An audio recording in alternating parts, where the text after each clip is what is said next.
It's been said that there's no rest for the wicked.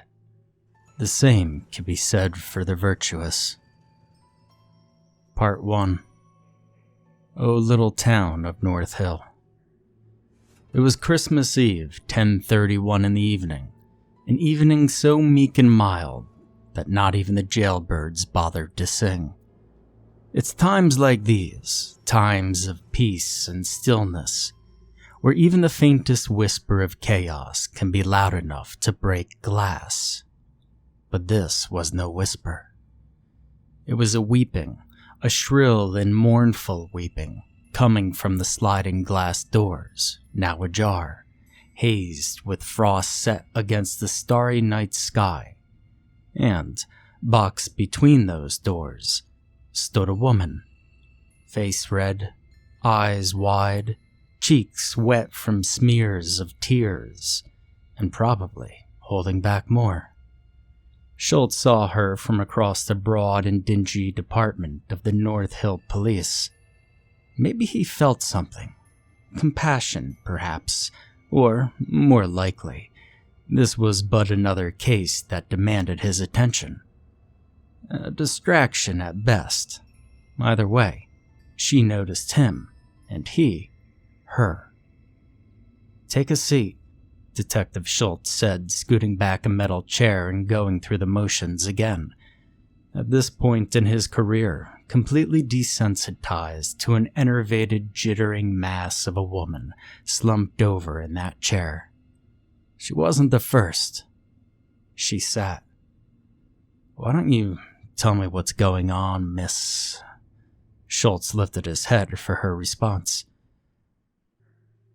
"I think my daughter's been abducted," the woman finally said with a faint breath, those wide eyes clenched shut on reality now, even though there was no escaping it.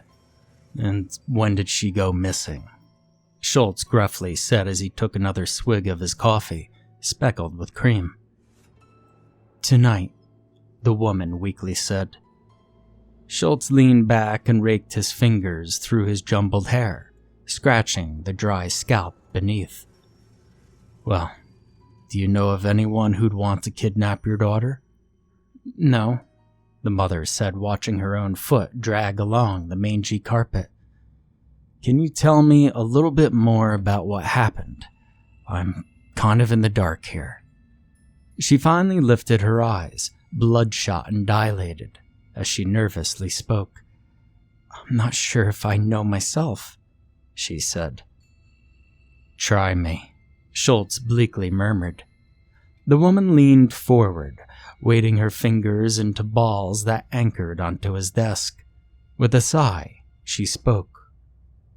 "We had gone out to see Christmas lights.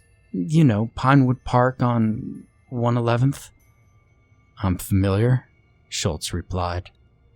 "They had some lights in the park. We were driving by and my daughter saw Rudolph. She loves Rudolph, so we pulled in and went to see him." "And then what happened?" Schultz asked, leaning in. "Well, then we got separated. She had to go potty, so we stopped at the little public access bathroom. She was in the stall next to mine, and I told her to wash her hands when she was done. I heard the sink running and told her to wait outside for Mommy.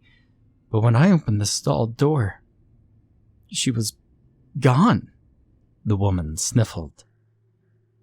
"And you think someone then abducted her?" Schultz asked. The woman nodded softly with a feeble shiver. "Well, I figured she just ran off to see Rudolph. But when I got to the Rudolph lights and I didn't see her, I called out for her. And when she didn't answer, I started looking. I looked for 3 hours, and then I came here." Schultz leaned forward with a click of a pen, scribbling some illegible notes onto a paper pad. A formality to him. Hope for her. "Sometimes, miss, kids just sort of sneak off." Schultz cleared his raspy throat. "There's a high possibility that your daughter is safe. Afraid, but safe. The woman's reluctant head shook before he could finish his last word. She wouldn't up and leave like this. She's never done that. Kids are funny like that, miss. The woman clenched her bottom lip by the skin of her teeth. Do you have kids? Schultz blinked tightly. No, I don't. Then how do you know? The woman sharply said through riled eyes. Well, Schultz began, because I don't think you have a damn idea about how I feel right now. Schultz's wide eyes narrowed, leaning forward with a sigh, pulling himself toward the woman by the bones in his elbows. Ma'am, last month, Schultz slowly hawked, I had a dazed 5-year-old girl approach my squad car. She told me her mommy was flying up in their apartment and she couldn't get her down. I asked her, flying like a bird? And she said no. I said, like a balloon? And she said yes. So I told her to show me where her mommy was. The woman swallowed. Schultz's eyes finally softened before hardening up again. The mother hung herself from the ceiling fan in the bedroom. The little girl thought she was flying. Schultz huffed. Kids are funny like that. The woman pushed herself back into the metal chair before replying. And what the hell is that supposed to mean? It means kids are unreliable. Now, I'm not saying she wasn't abducted, but I'm not ruling out other possibilities. Kids, especially young ones, like to run off. We'll put a 1057 out on her, and I'll try to see if the park has any cameras. Might take some time given the holiday. Maybe we'll find someone responsible for what happened, or maybe someone who saw what did. Do you have a picture of your daughter, miss? The woman looked down, retrieving her purse and sliding a wallet from within its depths.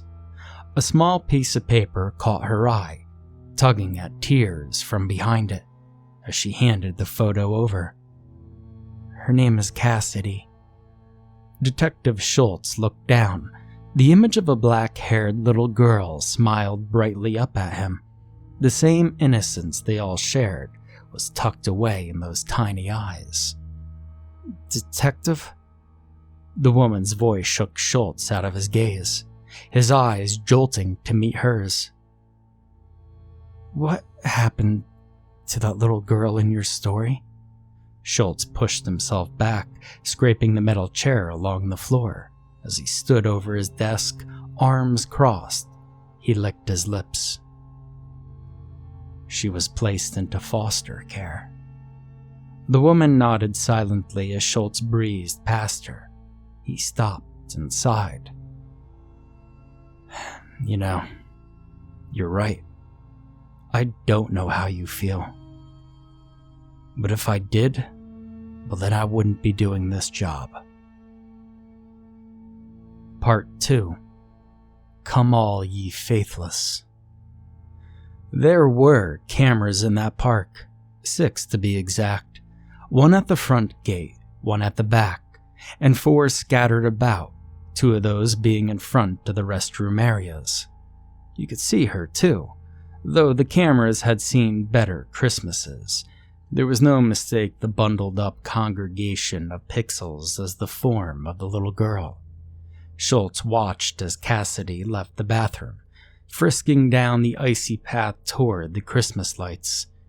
Camera number 4 captured the whole thing. About halfway down the beaten path, Cassidy stopped, turning her little body to face the radiating light just off screen, to the left of the frame. The light was so bright that, at this point, Cassidy was but a shadow in its presence. Her shadow crept toward the light slowly before scurrying toward it. As Cassidy exited the frame, the light disappeared. All 5 of the other cameras captured different areas, making the source of the light indeterminable. The only other coverage of Cassidy's disappearance was camera number 3, which showed the event from the opposite direction. Cassidy was noticeable from the front now, still obscured by the light, in addition to an elderly couple sitting on a nearby bench and bleached out from the radiating beam. Again, like before, Cassidy traveled toward the light source, with the glow cutting off almost immediately. The elderly couple watched the entire ordeal, looking at one another as soon as the light rapidly dissipated. Something might have been said between them, but no audio was captured on the cameras. From the timestamp of 8:47:11 p.m., when Cassidy exited the leftmost side of the frame, her presence was not seen again on any of the cameras. About 2 minutes after the light vanished, the figure of Cassidy's mom darting down the path is visible on both cameras number 3 and number 4. Schultz supped down another swig of coffee, watching the disheartened mother panic for her missing kin. He paused the tape. "Eddie?" the detective called out, summoning in a young man, no older than 23. "Is this all we've got?" Schultz said, gesturing toward the screen. Yes, Mr. Schultz," the young intern murmured. "There wasn't a lot to go off of, plus, that place is older than my grandpa. The cameras are ancient, Schultz nodded his head, dismissing the young man with the same gesture. Eddie turned to face the hall, then stopped. How was your Christmas, sir?" Schultz sighed with another gulp of hot liquid. "It's fine, kid. Just another day." "Yeah, good," the young man said. Schultz tapped his desk with a worn-out knuckle. Did you have a good holiday?" "Yeah, it was nice. Being away from all of this." Schultz nodded, contributing silence to the stagnant office. "Well, when you see as much shit as we do here, it's astonishing that we still have a Christmas," Schultz said with a huff. The young man nodded back politely. "Go on, kid. Thanks." Eddie walked down the hall, leaving Schultz to the company of the TV. With a yawn, Schultz furrowed his head into his palm, now wiping away a salty tear. Through one of those tired eyes, Schultz stared blankly at the frozen image of the elderly couple in the corner of the screen. "See if you can track down these people," Schultz said, placing a printout of the screen on Eddie's desk. "Who are they?" Eddie asked. "Witnesses, I think. They're the only lead," Schultz replied. "I know the image looks like shit, but you're good at fixing shit, aren't you?" Eddie nodded with a smirk. The elderly couple was bewildered by the police station. They seemed like a tender matching of folks, and the clean records confirmed it. This must have been their first time stepping foot into a place like this. "Well, thanks for coming in on such short notice, Mr. and Mrs. Deans. I haven't had a lot to go off with this case, so, I was hoping you folks might be able to help me out here."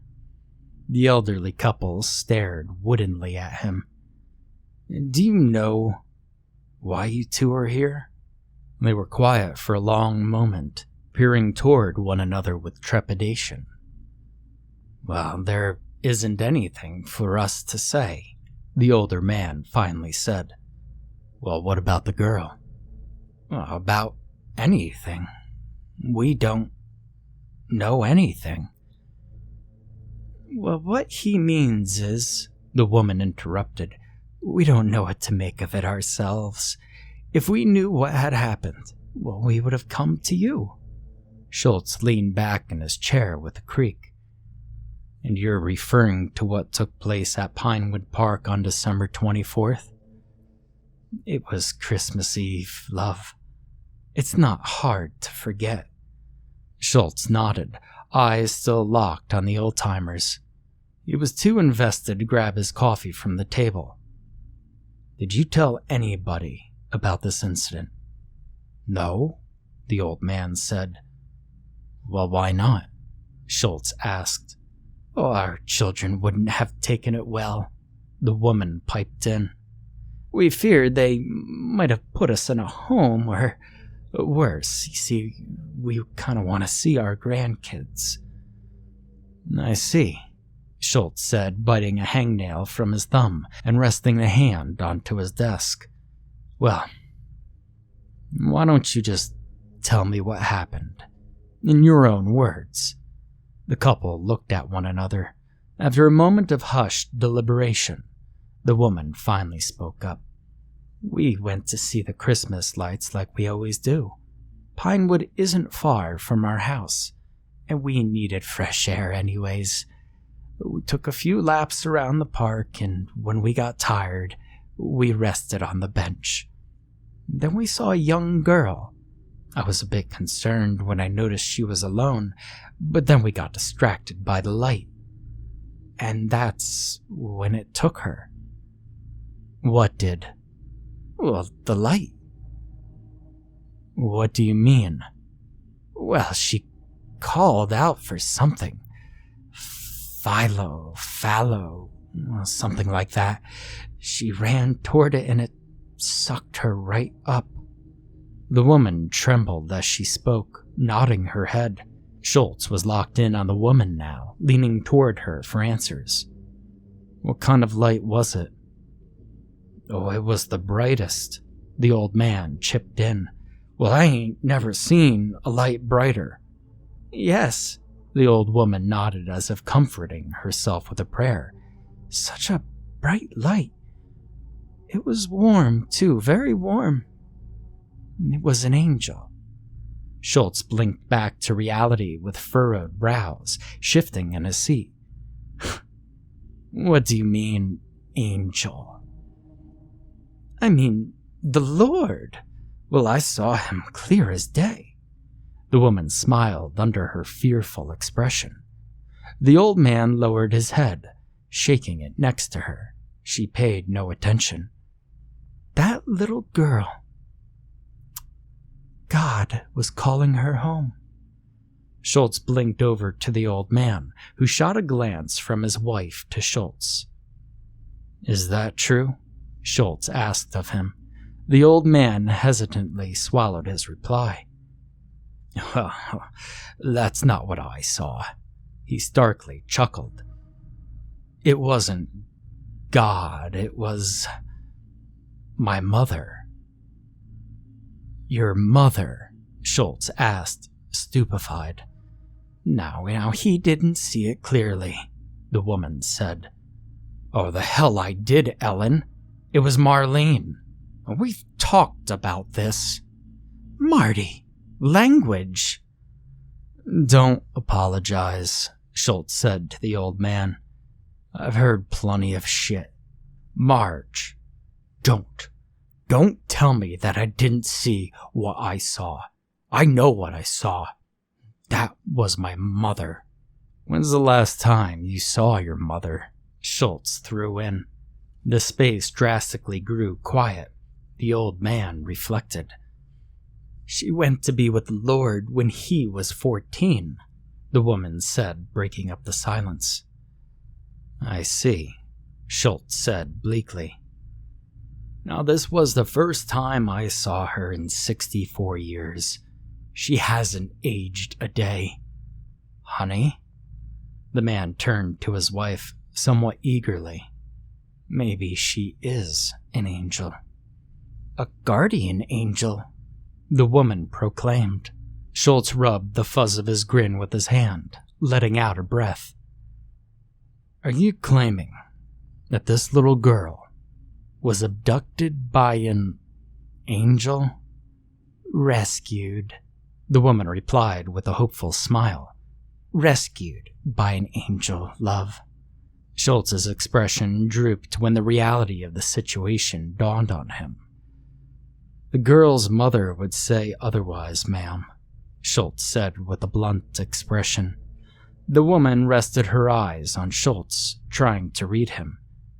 Well, Do you not believe in God or angels, detective? Schultz bit the inside of his lip. I was raised Catholic, he said. Now, that didn't answer my question. No, he said. I don't. Well, why not? The woman asked. Schultz took a breath in, holding it. He leaned forward, sliding his elbow along his desk as he lowered his voice. Because last month I saw a woman who had hung herself in front of her own daughter. The girl came to me and expected me to do something about it. All I could do was pull the rope from the goddamned fan. The girl had no family except for a deadbeat dad, and I'm pretty sure he got custody of her. God knows what he's doing to her. And that was just last month. So no, I don't believe there is a God. And if there is, he's got a lot of explaining to do for me. The woman was silent. Then she tilted forward. Love? That sounds like the work of the devil, not God. Schultz slowly nodded, not truly accepting what she said. Frankly, ma'am, I can't seem to tell them apart these days. Well, maybe that's because we're blaming the sheep that the wolf is using as clothing. Schultz nodded curiously at the old woman before sitting up in his chair. Well, let's save the theological debate. Schultz rhetorically asked. If we could think of anything else to ask of you both, we'll be in touch. Hello? Hello, Miss Jones. Schultz spat, clutching the icy receiver of the plastic phone. Do you have a moment? Yes, the woman quickly responded. Any news? Well, I had a talk with those old folks that claim they saw what happened to Cassidy. What'd they say? Do they know who it was? The mother snapped spastically. Well, you see, it's hard to explain. Schultz swallowed. Do you know of a Philo or Fallow? Fallow?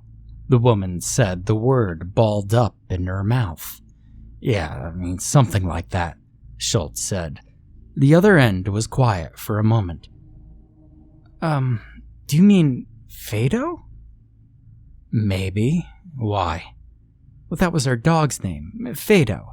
He was a King Charles Spaniel that ran away last month. Cassidy was heartbroken. I was going to get a look-alike for Christmas. She wouldn't have known. I see. Why? How do you know about Fado?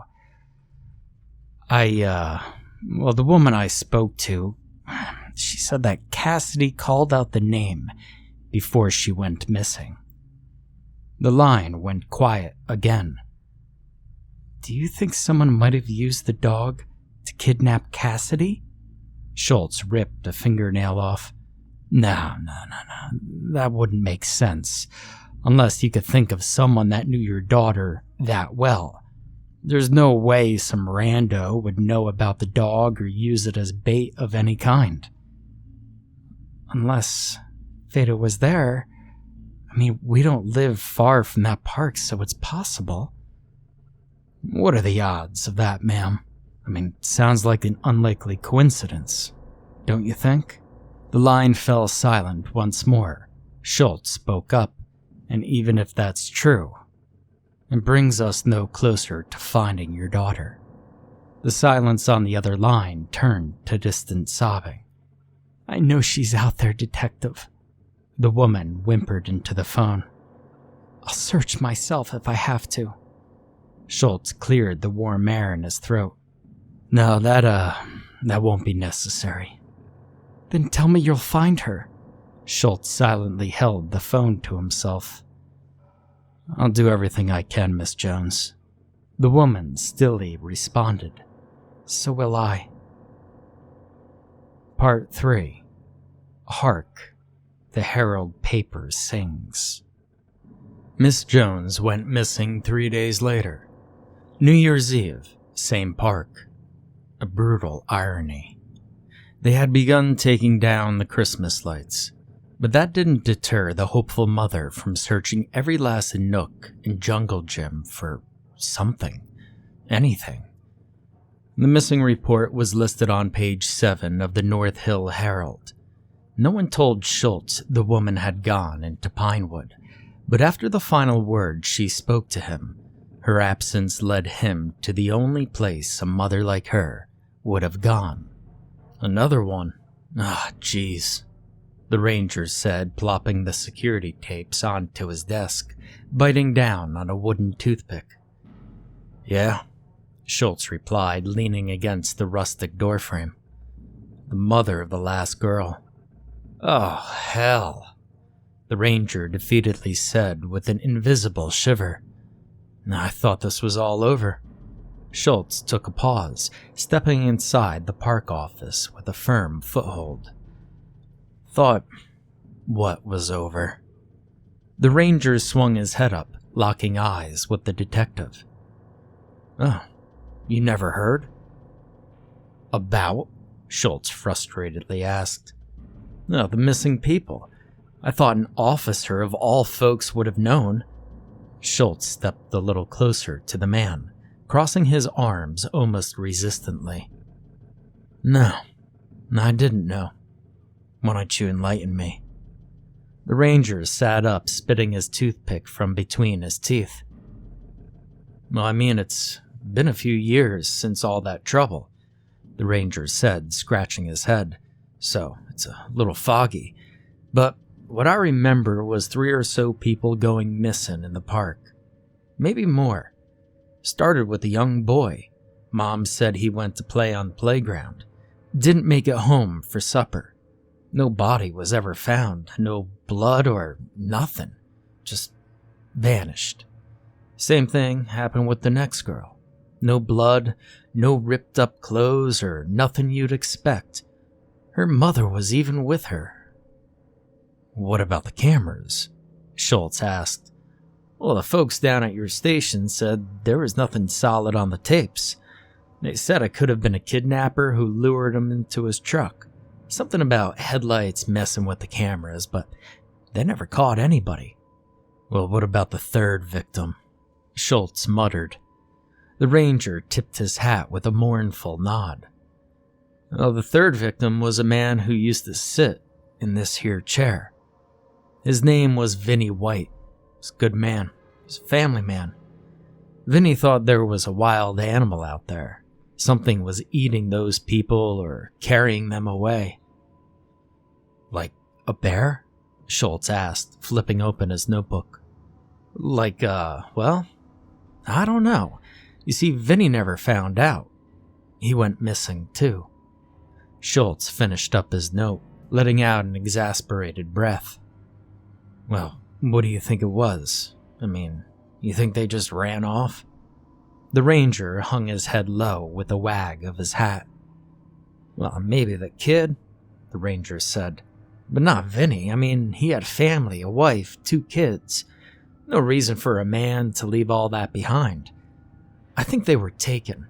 But don't ask me who or what did it. Schultz agreed with a faint grin, void of all joy, as he glanced back down at the scribbling pen and paper pad. You said, Vinny White, Schultz confirmed as he wrote. Vincent White, yeah, the ranger replied. And the young girl's name was Bree. She was Indian, I think. I can't recall the first kid, though. Schultz nodded, glancing up at the man. One final thing. You haven't seen a dog around the park, have you? A stray? Nah, not for at least 6 months in Pinewood. Why do you ask? Nah, no reason, it's just a stupid hunch, Schultz said as he pulled himself away from the ranger. If I do, I can call you, detective. Schultz shook his head in an appreciative whirl.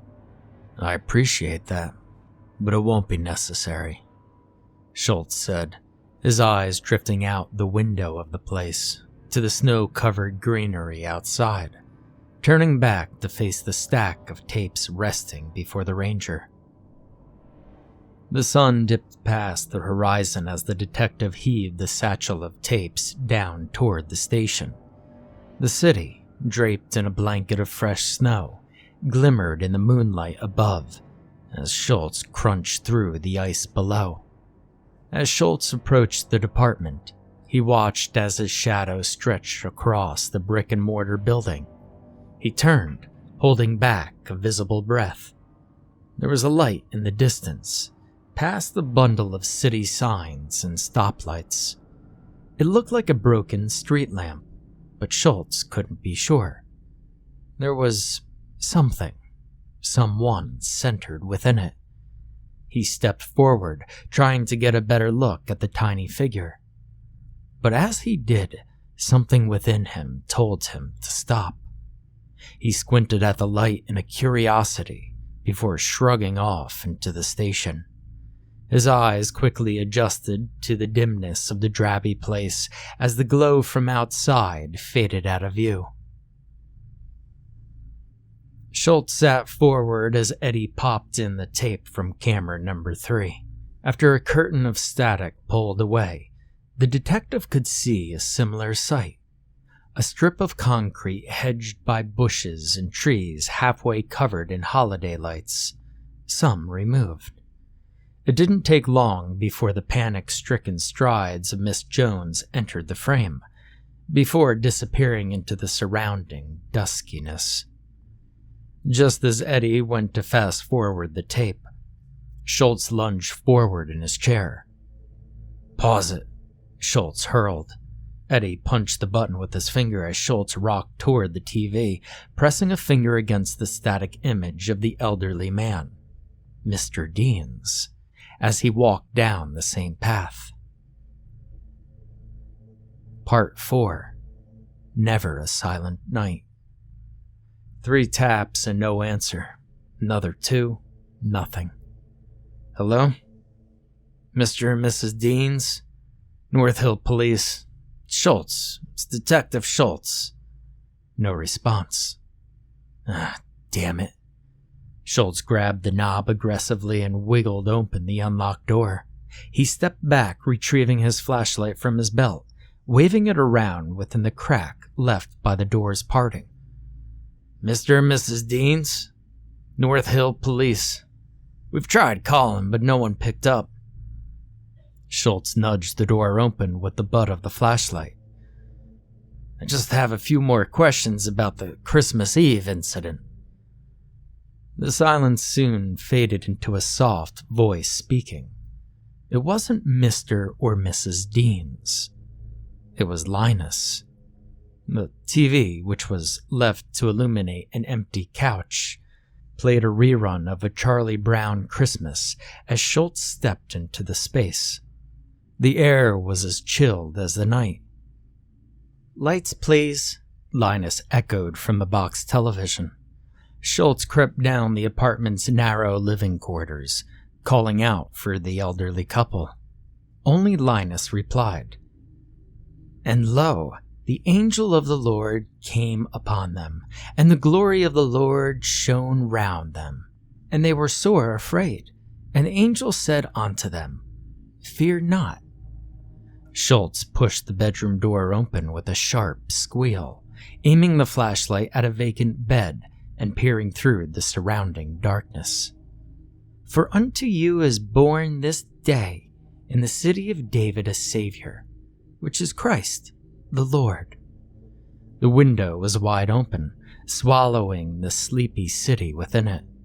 The flashlight's quivering beam, encapsulating the square window, grew smaller as Schultz approached the opening, poking his head outside, into the night sky, and looking down to the street below.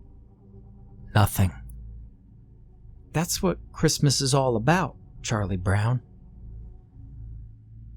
The only evidence leading to the whereabouts of Mr. and Mrs. Deans was found on the answering machine of Kimberly Bassett, tenant of Suite 236.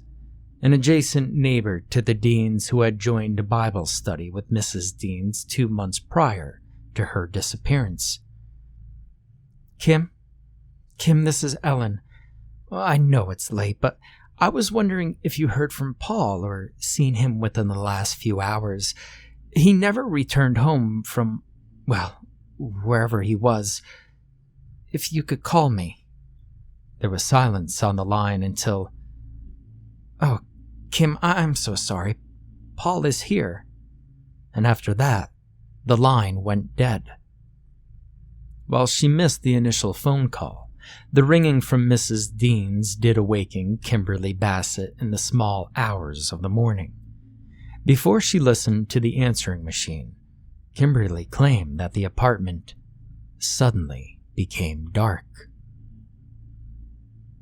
And then what happened? Schultz snappily asked. Well, and then I put on my robe and I went next door. Did anybody answer?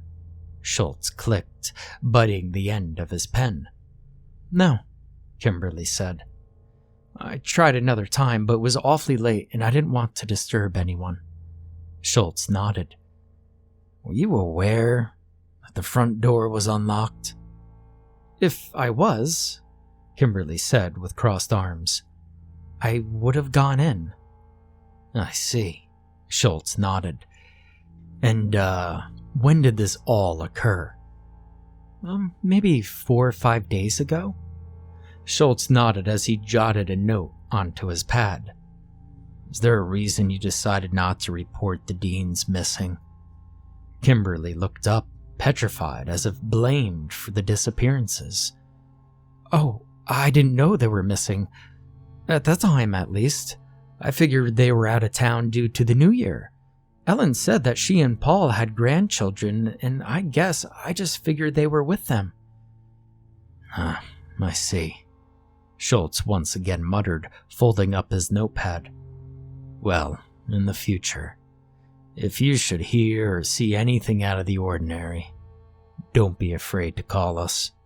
Schultz nodded a goodbye at the woman, pivoting toward the door. Well, there was one thing out of the ordinary. And what was that? Schultz said, turning to face the woman once more. They had been fighting, Ellen and Paul. Something about his mother. It was strange because she died years ago, before I knew them. But whatever they were saying got heated. Those walls are pretty thin. And I think Paul stormed out and that's why he didn't come home. Schultz stared off at the woman. He swallowed, nodding towards his pad. I see. Part 5. She came upon a midnight clear. There you go, Schultz said, placing the stack of tapes on the ranger's desk. The ranger looked up at the forlorn detective, whose eyes hung over his solemn face. Well, did you get what you need out of him? Schultz nodded in reply. Good. You in need of anything else, partner? You're looking awfully grim. I'm fine, Schultz said curtly. I'm just ready to catch the son of a bitch. Well, aren't we all? The ranger said. Vinny would have respected the hell out of you. And I do too. Schultz again nodded toward the stranger, smiling up at him. You don't know anything about any strange lights around here, do you? Lights? What's this, another one of your hunches? The ranger laughed. Maybe, Schultz replied. Have you? The ranger licked his lips, searching at the back of his mind. Well, we've had a couple of complaints. Yeah, people saying they've been seeing weird stuff around here is common, though. What do you mean, weird? I don't know, Bigfoot, aliens, the typical. How about predators? Oh, sure, them too. We've seen the occasional nasty critters, snakes and lizards and what have you. Any that glow? What, like fireflies? The ranger chuckled. Schultz shook his head, closing his open notebook and clicking his tongue. Never mind. You have a good night there, Ranger." "You too," the ranger said, confused. Schultz trudged through the slushy ice that coated the concrete path, the same path taken by the lost ones of Pinewood Park.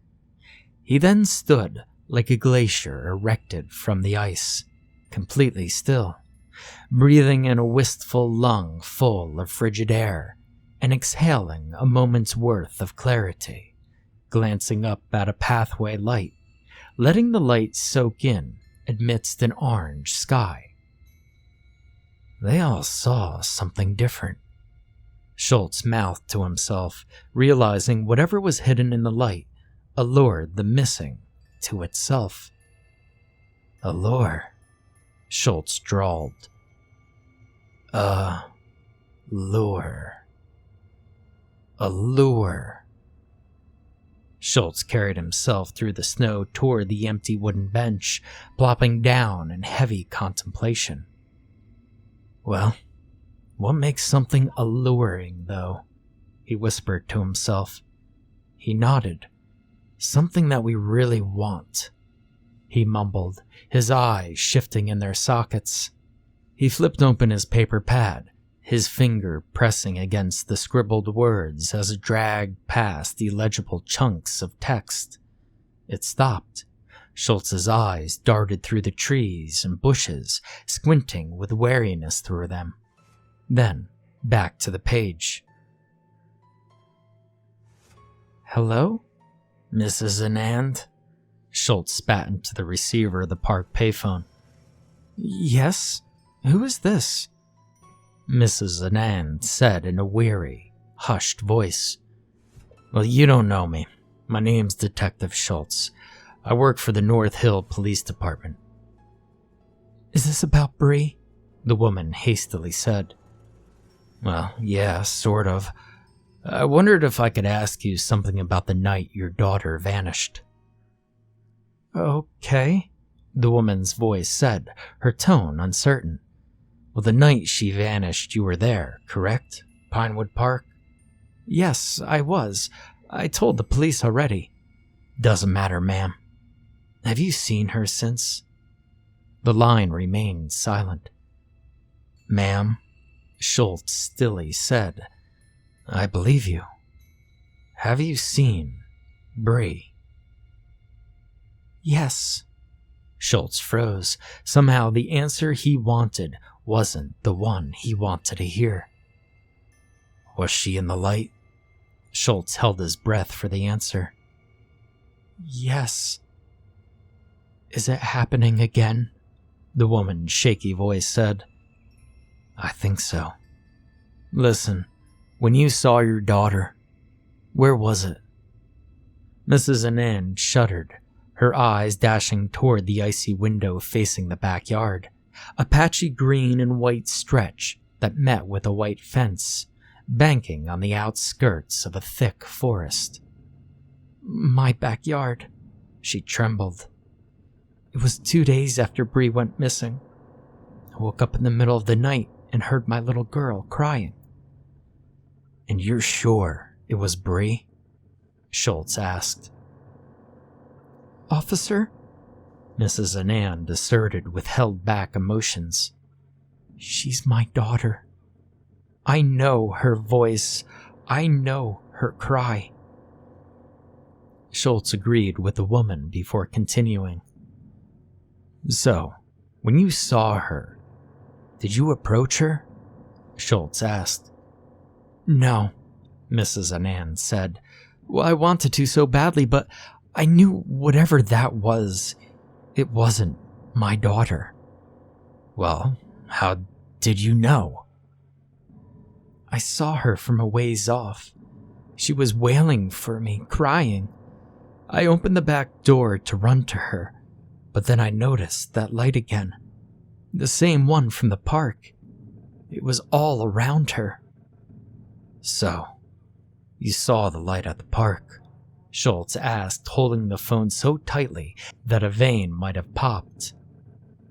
"Yes," the woman said without hesitation. "I saw Bree run into it with open arms. I couldn't stop her. The detective listened to the mother's sniffles collapse into tears. "I'm sorry," she said. "Don't apologize," Schultz responded, waiting for Mrs. Anand to calm down.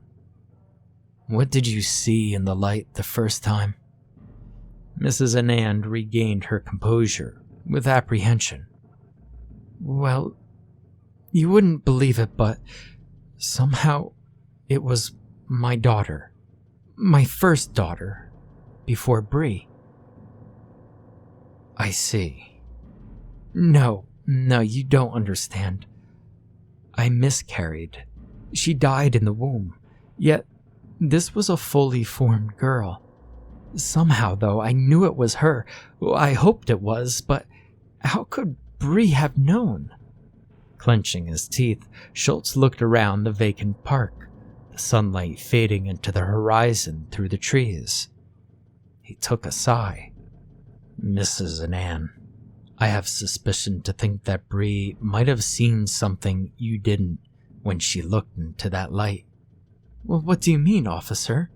the woman said, her voice parting with confused lips. "I mean, the light is like a lure. Whatever you want to see is what it shows you. I think," Schultz stammered, "I think whatever took your daughter is like an angler." "An angler?" "Listen, I know it sounds foolish, but you of all people have seen the damn thing, whatever you want to call it." "Have you seen it?" Mrs. Anand replied. "Not yet," Schultz said. "Then I suggest you watch yourself, officer." Schultz nodded against the phone. "Thanks." And with that, he hung up. Part 6. Do you see what I see? The park brushed its chilly air against Schultz's neck, causing him to turn from the payphone, heart pumping. Despite the empty sidewalks, the place felt very much alive, as much as an undetectable predator breathes over the shoulder of its prey. He knew he was being watched now, and regardless of rhyme or reason, the angler, as he called it, was still in the damned place, as far as he knew, at least. Thickets of trees obscured the surrounding sleepy city, making Pinewood appear far more remote than usual.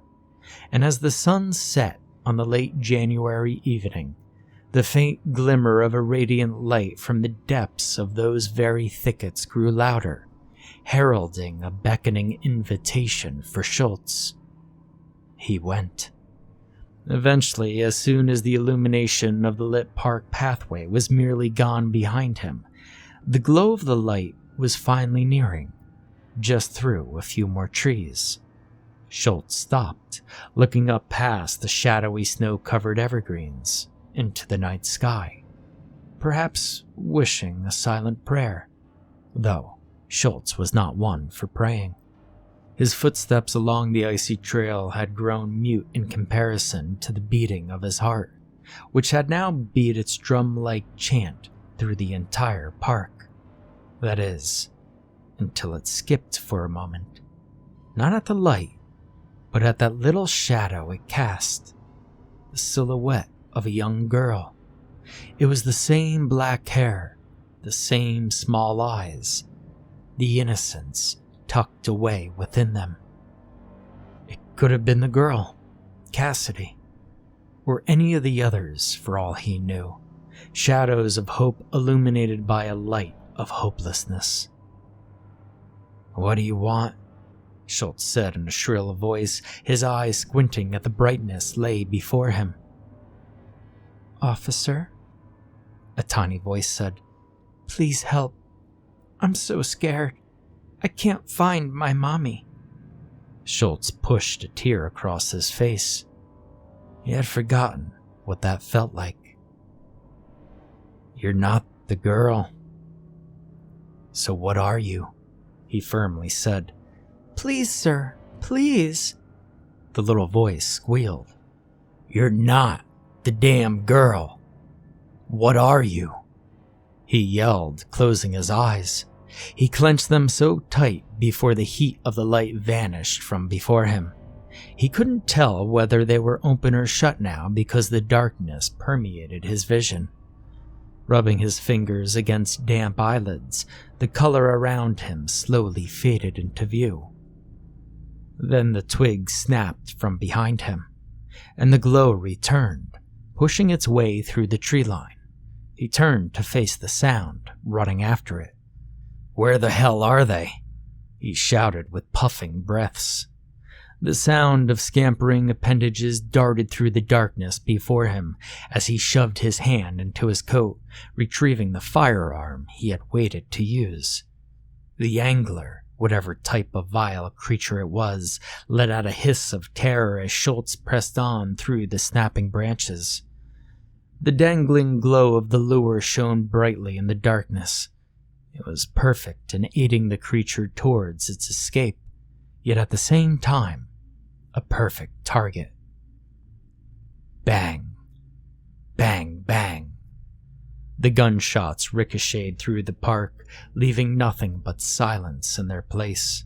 Then the sound of a limp body falling echoed through the trees, dampened by the snow. Schultz bent down, snapping another stick in the process, in order to get a better look at the thing, which was still illuminated by its own light. It was a scaly mess of appendages, all attached to an anchoring mandible that hung against the dirt.